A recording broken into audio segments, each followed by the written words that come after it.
Alright, so as you guys know, a while ago I did make a video about the combat power and combat power being affected by the overload lines now. So Mr. Ultras has done some reverse calculations to actually figure out the actual formula. So looking back at it, this is the old formula as you guys can see.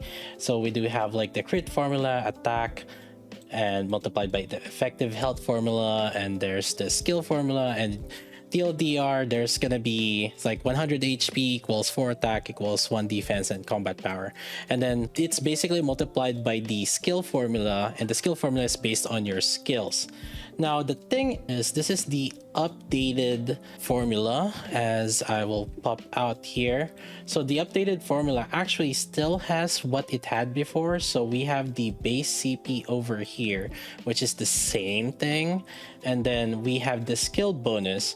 But the main difference actually is now there are additional category, the overload bonus, cube bonus, and the doll bonus. And the overload bonus, here's a good TLDR for you guys, is that for overload lines, basically it is an additional for every tier plus 0.69%, and then with elemental damage being actually 20% more CP. So crit rate, attack, defense, percentage are actually valued the same, and the elemental damage line is like worth more. Now there is a question, probably there's like attack, crit rate, and crit damage also. Would that actually change anything? The answer to that is no, because the base CP is actually based on the base stats. So the crit rate that you get from overload lines is not included in the base CP, and so the crit rate is always 0.15 and the crit damage is always 1.5. So there's actually no difference on that. TLDR is elemental damage line is actually giving you more CP. And then the other one is the cube and the additional skills that the cube has. So having the cube and then getting the elemental damage, these are also additional percentage multipliers to these. Keep in mind, it's additive to the skill bonus. So the formula was the base CP, which is basically the old formula, multiplied by the skill plus OL plus cube plus doll. So that's the bonus CP that's in here. So they're actually all additive to each other. And then higher level cube, so like right here, the level 8 to level 9, it does increase the level on this, and when that level increases, it's an additional 0.92%. And so there's each skill of the cube is additional on top of each level. There's like additional base stats, and then there's also the dolls, which is also 0.69% nice for each level of the skill. And then the first skill having like a plus 4.37, which is just having the doll, and then the second skill, which is when you get the purple doll, is plus 2.6%. And we don't have data on the favorite items, but in general, this is the main information. In summary though, it doesn't necessarily matter which particular overload line if you only care about particular CP, but so having an additional extra line is beneficial, and then having higher tiers on it is also beneficial because each tier on overload line is additional plus 0.69%. Just kind of telling you how like elemental damage is worth more. And for some people that are saying like, hey, you want more attack over elemental damage, it's not as straightforward exactly, since CP is closely tied to how much deficit you get on your stats on campaign. There's an argument that you could say that elemental damage is actually worth more than an attack. I wouldn't say that's fully the case, because obviously there's just some units that are more useful than others. As a DPS, for example, like Moderna, she's a lot more useful in different stages. And so not necessarily the elemental damage is gonna be as beneficial as attack when you're using them on pretty much every single stage. I think understanding the CP formula is also pretty important because the CP deficit is also pretty huge in PvP. And as you guys know, with that recent update on the CP calculation, there's a little bit of shift on the change on the meta right now. There's mainly because like some people are just sometimes just overpowering some people because of their CP. And something to keep in mind, like when you are about 16% CP deficit, that's when you start getting PvP stat penalty over here, like 20% deficit. So that's something you want to try to consider also before reconsidering like attacking like a particular person in your PvP bracket. And as you guys know, we all love PvP here. Good luck with whatever you guys are gonna do with this information. Overall, this is just like a fun fact because I don't think I would necessarily like use this as to influence how I would set up the overload for each character. It's still pretty much like your priority, whichever line it is. But for supports, maybe it might be something we're considering to select elemental as well. I mean, I've always said to go for elemental almost always, but again, I wouldn't like super overvalue this because it is additive to a lot of percentages here.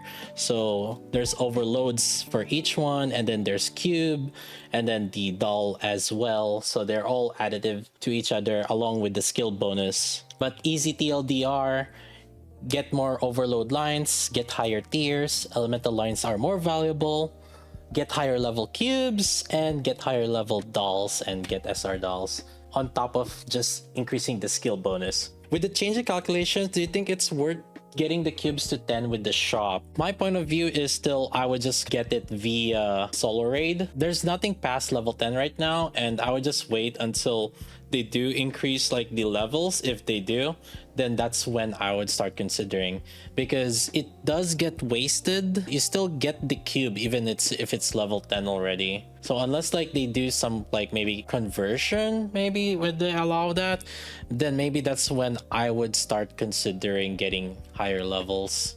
What would be the cheapest way to increase CP at the moment? So at lower levels, that SR dial is pretty huge. And then at higher levels, the C overloads are way more. Overloads, I mean, it does cost like the gear EXP and then the credits and then also like the rocks, but I would say the first overload, even just keeping them at +0, just get them to +5 tier 9 manufacturer and then overload them. That would probably be the biggest CP jumps that you would get, because the first overload is gonna be tier 11, so that's like a huge tier increase. And then if that turns out to be 3 lines also, that's 3 lines of tier 11s. So the first CP increase from the first overload is pretty huge. Then yeah, I would say you don't really need to like reroll it, and sometimes even rerolling it would actually reduce your CP more, right? Is it more than books, dolls, or cubes and levels? Like books is like we're really struggling on that one, right? And doll is just really slow right now, especially with it being new. And cube is, I think the increase from the cubes are very minimal. So like again, I just see a way bigger increase just from the overloads. Getting the purple doll though, the first purple doll, is a huge jump also. Yeah, getting the dolls and equipping them with dolls is a huge, pretty initial jump. Since they're all additive to each other, we can actually kind of compare these. By default, it's tier 11, right? So 0.69 times 11. So that's 7.9% minimum on a single overload. So, and a single overload is gonna cost you 1 rock, about 1.5 mil credits, and 1.5 mil gear EXP. Meanwhile, like say getting the first doll, getting that first skill is like plus 4.37%. So that's like half of it. But see, the thing is, if you get lucky and you get like 3 lines, that's 7.59 times 3.